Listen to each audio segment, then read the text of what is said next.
Good morning all student. Mohta college की online classes और हमारे उर्दू चैनल पर आपका तहे दिल से इस्तकबाल है। बच्चों, कल हमारे बीए पार्ट सेकंड की पहले गज़ल गो शायर ख्वाजा मीर दर्द की गज़लों की तशरीह पढ़ी थी। बच्चों, आज हम दर्द की गज़ल गोई का जायजा लेने जा रहे हैं। पीछे हमने मीर दर्द की जो कलाम है, उनकी जो गज़लें हैं, उन पर चर्चा किया है। उनका जो गज़ल गोई का जो खसूसियतें हैं, उन पर हमने चर्चा की थी। आज हम दर्द की गज़ल गोई पर चर्चा करेंगे, यानी उनके जो गज़ल की फ़नी खसूसियत हैं, उनके गज़ल की जो खासियतें हैं, उनके जो कलाम की खासियतें हैं, उनकी जो शायराना अज़मत है, उस पर चर्चा करने जा रहे हैं। तो बच्चों, हमारा आज का टॉपिक होगा ख्वाजा मीर दर्द की गज़ल गोई की खूबियां।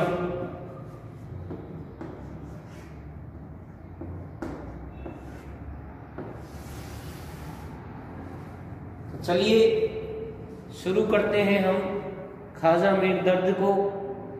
जैसे कि हम पहले पढ़ चुके हैं कि दर्द अपने ज़माने के मीर के बाद बेहतरीन शायरों में शुमार किए जाते हैं और मीर और सौदा के बाद दर्द तीसरे बड़े शायरों में शुमार किए जाते हैं। देखिए, हमने पीछे पढ़ा भी था कि उर्दू के तीसरे सबसे बड़े जो शायर हैं, इन्हें तस्लीम किया गया है। इनकी शायरी में तसव्वुफ का रंग भरा हुआ है। इस वजह से इन्हें सूफी शायर भी कहा जाता है। और इनका जो घराना था वो पीरो मुरीदी का जो रिवाज था, उस पर चलने वाला घराना था। तो इनके यहाँ जो तसव्वुफ का रंग है वो भरपूर और पुरअसर अंदाज में इनके कलाम में, इनकी जिंदगी में शामिल था। तो चलिए शुरू करते हैं इनकी गज़ल गोई से। जैसे कि लगभग शायरों के पास, जो दिल्ली के शायर थे, उनके पास जो शायरी थी, उनकी जो खसूसियत थी, वो एक जैसी सी थी बनिस्बत लखनऊ दबिस्तान के शायरों से कुछ हटकर थी। या यूं कह लीजिए कि लखनऊ और दिल्ली दबिस्तान के जो शायर थे, उनकी शायरी में हमें काफ़ी कुछ फ़र्क देखने को मिल जाएगा। और यहाँ हम वही जानेंगे कि यहाँ दिल्ली के जो शायर हैं, उनका जो कलाम है वो कैसा है। तो चलिए दिल्ली दबिस्तान से वाबस्ता इन बड़े अजीम और शान वाले इस शायर के बारे में हम शुरू करते हैं। देखिए, मीर और सौदा के बाद दर्द तीसरे बड़े शायरों तस्लीम किए जाते हैं। मौलाना मोहम्मद हुसैन आज़ाद दर्द का शुमार उन बुलंद पाया शायरों में करते हैं जिन्होंने उर्दू ज़बान को खुरात उतारा, जनाब अमीर मीनाई जो खुद एक खुशगो शायर और सुखने फहम है, ख्वाजा मीर दर्द के अशार में पिसी हुई बिजलियों का जलवा देखते हैं। ख्वाजा मीर दर्द का कुछ तारुफ फिर से मैं आपके सामने पेश करने जा रहा हूँ।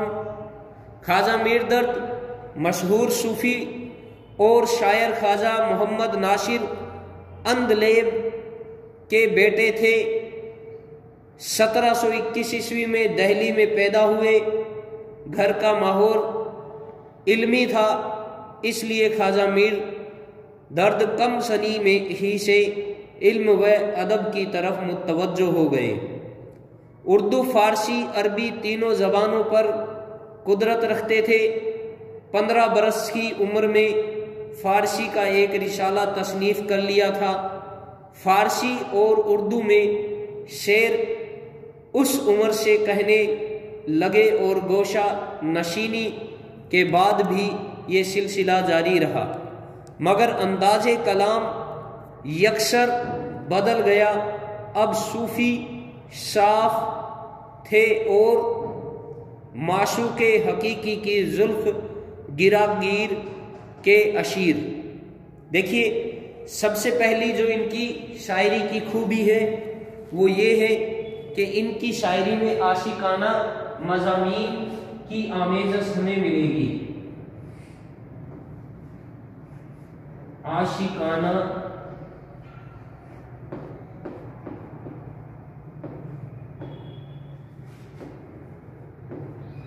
मज़ामीन। देखिए, आशिकाना मज़ामीन से मुराद ये है कि इनकी जो शायरी का मौजू है वो हमें इश्किया जो अंदाज होता है उसमें पसो पेश मिलेगा। इनके मौजूआत में इश्किया मौजू घुला मिला हमें दिखाई देगा। देखिए, दिल्ली के लगभग जो दबिस्ताने दहली के शायर थे उनके यहाँ आशिकाना मज़ामीन ज़रूर पाया जाता है। अब देखिए, आशिकाना मज़ामीन तो हम यूँ भी कह सकते हैं कि लखनऊ के यहाँ भी मिलता है, लेकिन दिल्ली के आशिकाना मज़ामीन और जो लखनऊ दबिस्तान है उसके इश्किया मौज़ूआत में बहुत ज़्यादा फ़र्क है। यहाँ चोट खाए हुए दिल की दास्तान बयान होती है और वहाँ पर सिर्फ़ और सिर्फ इश्क को तफरीह का सामान फराहम करने का या तफरीह का सामान समझा जाता है। तो देखिए, इनके आशिकाना मज़ामीन की जो खूबी है उसके बारे में मैं आपको बता देता हूँ। मीर दर्द ने इश्क व मोहब्बत के जज्बात को भी अपनी गज़लों में पेश किया है। इनके शेरों में महबूब के वादों और वादा खिलाफियों, वफाओं और बेवफाओं का बयान मिलता है, लेकिन उसकी तह में कोई ना कोई सदाकत नज़र आती है। यानी उसकी तह में जब हम जाकर झांकेंगे तो हमें कोई सच्चाई नज़र आएगी, कोई सदाकत नज़र आएगी। विशाल का जिक्र भी करते हैं तो ज़ब्त व एतदाल का दामन हाथ से नहीं छूटता। उनके इश्किया अशार में ऐसी पाकीज़गी और ऐसी लताफत मिलती है जो उर्दू के कम शायरों को नसीब हुई। सबूत के लिए कुछ अशार मैं आपके सामने पेश करने जा रहा हूँ। देखिए, इनका जो इश्क है वो पाकीज़ा इश्क है। पाकीज़ा इश्क, पाकीज़ा इश्क से मुराद है कि ये जब अपनी इश्क की गहराइयों में डूबकर कोई कलाम, कोई शेर कहते हैं, फिर भी इनको एक चीज का हमेशा ख्याल रहता है, ये अपने अशार में पाकीज़ा ख्याल को का जो दामन होता है उसको पकड़े रखते हैं, उससे बाहर नहीं जाते और ज़ब्त व एतदाल का दामन इनके यहाँ से छूटता नहीं है। अब देखिए इनके कुछ अशार में आपके सामने पढ़ने जा रहा हूँ। शेर इन्होंने इसमें दिया है, लिखते हैं, दिन तुम्हारे तो कटे बारे खुशी से हर तरह, हम बला से या पड़े रातों को घबराया किए। अगला एक और शेर लिखा है, हर चंद नहीं सब्र तुझे दर्द व लेकिन, इतना भी ना मिलियो कि वो बदनाम कहीं हो। यानी अपने इश्क को बदनामी से बचाने का जो इजहार है वो कर रहे हैं, कह रहे हैं कि इतना ज़्यादा उनसे मत मिलना कि आपका जो महबूब है वो बदनाम हो जाए। तो देखिए पाकीजा इश्क का जो रंग है वो यहाँ आपको साफ दिखाई देगा इनके अशार में। अगली जो खूबी है गज़लों में वो इनकी दूसरा जो शायरी की खूबी है वो है इनका तसव्वुफ।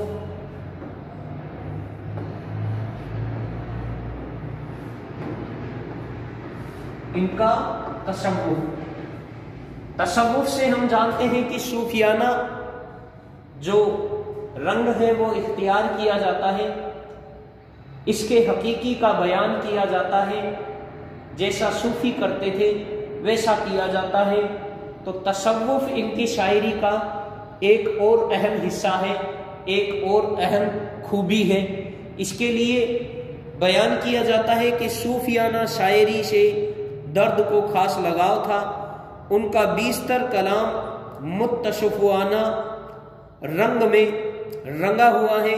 कलाम दर्द की इसी रंग को देखकर आज़ाद ने फरमाया कि तसव्वुफ जैसा उन्होंने कहा उर्दू में आज तक किसी ने नहीं कहा। यानी इनके जैसा तसव्वुफ किसी और शायर ने नहीं कहा। तारीख़ अदब उर्दू के मुअल्लिफ जनाब राम बाबू सक्सेना ने यहाँ तक लिख दिया कि ख्वाजा मीर दर्द के हर शेर में माशूक से मुराद माशूक हकीकी यानी कि क्या है, माशूक हकीकी रब तआला या मुर्शिद है। दर्द का असल रंग वो है जो उनके मुत्तशफ़ाना कलाम में जाहिर होता है। ख्वाजा मीर दर्द फ़लसफ़ाए वहदतुल वजूद के कायल थे। यानी फ़लसफ़ाए वहदतुल वजूद से मुराद है कि ईश्वर के यानी अल्लाह के एक होने का जो फ़लसफ़ा है उसके ये कायल थे और उसी की ये पैरवी करते थे कि अल्लाह एक है। तो देखिए इसके कायल होने की वजह से भी इनकी शायरी में हमें ये तसव्वुफ का रंग भरा हुआ नजर आएगा। इनके कलाम में इस मजमून के अशार बहुत नजर आते हैं कि दुनिया में एक खुदा तेरा ही जलवा नजर आता है, या मेरे दिल में तेरे सिवा और किसी की याद नहीं। दर्द के यहाँ इस मजमून के अशार बाकसरत मिलते हैं। चंद मिसालें पेश करता हूँ। जग में आकर इधर उधर देखा, तू ही आया नजर जिधर देखा। अर्ज व समा कहा तेरी वशअत को पा सके, मेरा ही दिल है वो कि जहां तू समा सके। एक और, तुझी को जो यहाँ जलवा फरमा ना देखा, बराबर है दुनिया को देखा ना देखा। हम कुछ इनमें से कुछ अशार जो हमने पढ़े हैं, इनमें से कुछ शेर की हम तसरी पीछे पढ़कर भी आए हैं। तो देखिए इस तरह से इनके जो दूसरा इनका जो इनकी शायरी है, उस शायरी की जो दूसरी खूबी है वो है तसव्वुफ। तो तसव्वुफ से मुराद हम अच्छी तरह से जान चुके हैं क्या चीज है। अगला है इनका सोज़ो मिजाज। देखिए तीसरा इनकी जो शायरी है उसकी खूबी है सोज़ो मिजाज।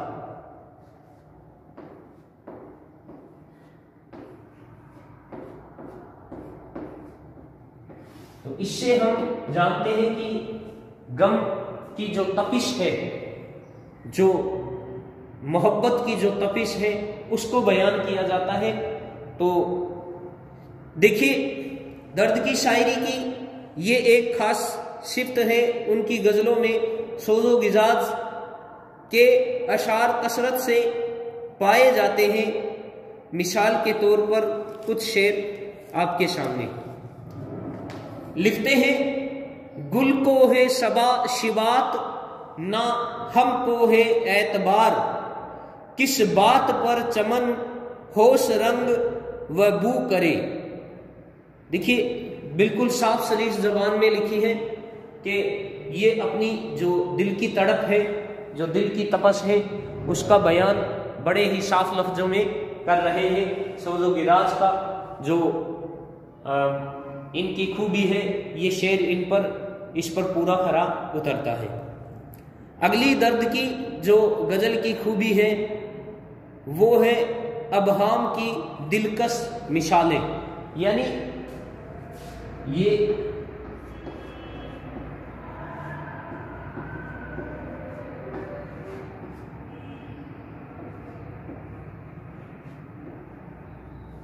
दिलकश मिसालें, देखिए ये एक शनाख्त होती है। तो यहाँ अबहाम जो शनाख्त है उसकी बड़ी ही दिलकश और पुरलुत्फ मिसालें हमें मीर दर्द की शायरी में देखने को मिलेंगी। और देखिए, बुलंद इन्होंने लिखा भी है कि दर्द की गज़लों में अबहाम की दिलकश मिसालें भी मौजूद हैं। शेर लिखा है, खुल नहीं सकती है अब आंखें मेरी, जी में ये किसका तसव्वुर आ गया। एक और, तहमत चंद अपने जिम्मे धर चले, किस लिए आए थे हम क्या कर चले। तो ये एहाम अबहाम इस तरह की इनके यहाँ सनातों का खूब आपको जो मिश्रण है वो हमें देखने को मिलेगा। अब देखिए, अगली इनकी गज़ल की जो खासियत है वो है इनकी गज़लों में बुलंदी तख़ील पाया जाता है। यानी इनकी एक और खूबी है तख़ील की परवाज़ भी, जिसे हम कह सकते हैं। तो इनका तख़ील, इसे हम तख़ील की परवाज़ भी कह सकते हैं या बुलंदी तख़ील भी कह सकते हैं। देखिए, तख़ील से मुराद क्या है। यानी इनका जो ख्याल है, इनकी जो शायरी में ख्यालात हमें देखने को मिलेंगे, उनकी जो बुलंदी है उस पर ये बयान करते हैं। और इनकी सोच देखिए कहाँ तक पहुँच जाती है। तो ये कहाँ से कहाँ ले जाते हैं। तो बुलंदी तख़ील से भी शेर का मतलब क्या होता है, रिश्ता या रुतबा क्या हो जाता है, बुलंद हो जाता है। दर्द के अशार में ये सिफ्त भी मौजूद है। इंसान जोर से और लगातार हंसे तो आंखों से पानी बहने लगता है। शायर का तख़ील इस पानी को आंसुओं की शक्ल में देखता है। यानी सिर्फ बुलंदी तख़ील से मुराद ये ही नहीं है कि इनके ख्याल, इनका जो जहन है, इनकी जो आंखें हैं, इनका जो नजरिया है वो क्या देखता है। देखिए, ये बयान करता है कि इंसान जोर जोर से हंस रहा है और हंसते हंसते अपने गमों को बाहर निकाल रहा है। यानी इनकी तख़ील देखिए कहाँ तक ले जाती है, इनका ख्याल, इनका जहन इनको कहाँ तक ले जाता है, इनकी बुलंदी कहाँ तक है कि वो इंसान जो हंस रहा है और जो उसके आंखों से पानी तारी हो चुका है, वो हम ये नहीं कह सकते कि खुशी के आंसू हैं। हो सकता है कि वो अपने गम के आंसुओं को हंसकर बाहर निकाल रहा है और वो उनको आंसुओं की शक्ल में बयान करता है। तो ये शायर का तख़ील है, किसी चीज को बदल कर बता देता है और शायर उस चीज को कहां से कहां तक ले जाता है। ये चीज तख़ील की परवाज़ कहलाती है, बुलंदी तख़ील। इसकी मिसाल इन्होंने पेश की है, जग में कोई ना टक हंसा होगा कि ना हंसने में रो दिया होगा। यानी हंसते हंसते रो दिया वह होगा, इतना ज्यादा हंसा कि हंसते हंसते रो दिया। यानी उसको आंसुओं से तस्बीह दे दी, किस कौन से पानी को, जो हंसते हुए पानी आंखों से निकला। तो ये भी इनकी तख़ील की परवाज़ है। इनकी जो छठी खूबी है वो खूबी है इनकी गज़लों की इनकी जबान, यानी दर्द की जो जबान है वो साफ शफाफ जबान है। तो हम एक और खूबी इनकी जो है वो है दर्द की जबान, यानी इनकी गजलों की जो जबान है वो कैसी है। देखिए इनकी जबान पर हम चर्चा करते हैं तो दर्द की जबान हम यूं कह सकते हैं कि इनकी जो जबान है वो इनके जमाने की दिल्ली की टकसाली जबान है, यानी ये अपनी जबान को साफ शफाफ लफ्जों में तो लिख ही रहे हैं, सादा सलीस जबान का तो इस्तेमाल कर ही रहे हैं, असलूब इनका बिल्कुल सादा और सलीस है। लेकिन इनके यहाँ हमें क्या देखने को मिलेगा, ये जहाँ के रहने वाले हैं, जहाँ ये पैदा हुए हैं, जहाँ की इनकी बोली है, उस बोली की बिल्कुल साफ सुथरी बोली, यानी वहाँ की जबान जो इनके इर्द गिर्द बोली जाती थी उस जबान का रंग आपको इनकी शायरी में जरूर पसोपेश मिलेगा, उसमें घुला मिला मिलेगा। तो ये भी इनके कलाम की खूबी है कि ये अपनी वो जबान इस्तेमाल करते हैं जो जबान अब वहाँ की आम फहम, जो आम जनता है, अवाम है, वो बोलती है, उस जबान को अपने शायरी अपने कलाम में अपने कलाम में रखते हैं, उस जबान का इस्तेमाल करते हैं और जो आम फहम जबान होती है उसी का इस्तेमाल ये अपनी शायरी में करते हैं ताकि पढ़ने वाले को, कारी को ज़्यादा मुश्किलों का सामना ना करना पड़े। तो ये भी इनकी एक खूबी है दर्द की गज़ल की कि उनकी ज़बान बड़ी साफ शफाफ और टकसाली ज़बान है। तो उनके ज़माने में दिल्ली की जो टकसाली ज़बान लिखी जाती थी वो ही इन्होंने इस्तेमाल किया है। दर्द ने इस ज़बान की रियायत को अपनी गज़लों में खास तौर पर मलहूज यानी शामिल करके रखा है। इस सिलसिले में चंद शेर दर्द के जो मैं पेश करने जा रहा हूँ उनको पढ़कर दर्द की गज़लों की ज़बान बाखूबी नजर आती है। लिखते हैं, गाफिल खुदा की याद पे मत भूल जानिहार अपने नहीं भला दे अगर तू समा सके, यानी वहाँ की जो टकसाली ज़बान है उसका इन्होंने अपनी शायरी में इस्तेमाल किया है। अगली इनकी जो गज़ल है उसमें हमें तस्बीह व इस्तियारे का इस्तेमाल काफ़ी कसरत से देखने को मिल जाएगा। तो ये इनके कलाम की आखिरी खूबी है कि इनकी गज़लों में तस्बीह व इस्तियारे का इस्तेमाल, तस्बीह व इस्तियारे का इस्तेमाल भी हमें इनकी गज़लों में कसरत से देखने को मिलेगा। तो चलिए शुरू करते हैं इनकी तस्बीह व इस्तियारे। हम अच्छी तरह से जानते हैं तस्बीह क्या होती है, इस्तियारा क्या होता है। फर्स्ट ईयर में मैंने आपको ये सनातें पढ़ा भी रखी है, इस पे मैं एक वीडियो भी बनाने वाला हूँ आपके सामने, आपको भी इसका लिंक भेज दिया जाएगा ताकि आप फिर से इसको रिवाइज कर सकें। तो देखिए तस्बीह व इस्तियारा क्या चीज़ है इसके बारे में जानते हैं। इनकी गज़ल में जो तस्बीह व इस्तियारा है उसका इस्तेमाल हम देखते हैं कि ये किस तरह से इस्तेमाल करते हैं। तो इनकी शायरी में तस्बीह व इस्तियारे का इस्तेमाल इस हुनरमंदी के साथ किया है कि एक जीती जागती तस्वीर सामने आ जाती है, गोया पेकर तराशी से वो खास तौर पर काम लेते हैं। इसकी चंद मिसालें आपके सामने पेश है। जिंदगी है या कोई तूफान है, हम तो इस जीने के हाथों मर चले। एक और, समा की मानिंद हम इस बज़्म में चश्मे नम आए थे दामन तर चले। तो देखिए ये शेर हम पढ़ भी चुके हैं, इनकी जो हमने तशरीह है वो भी पढ़ी थी। तो इन्होंने देखिए शेर लिखा है कि समा की मानिंद यानी समा की तरह हम तेरी बज़्म में आए थे, तुझे याद करते थे, तुझे देखने के लिए आए थे, तेरे दीदार के लिए आए थे।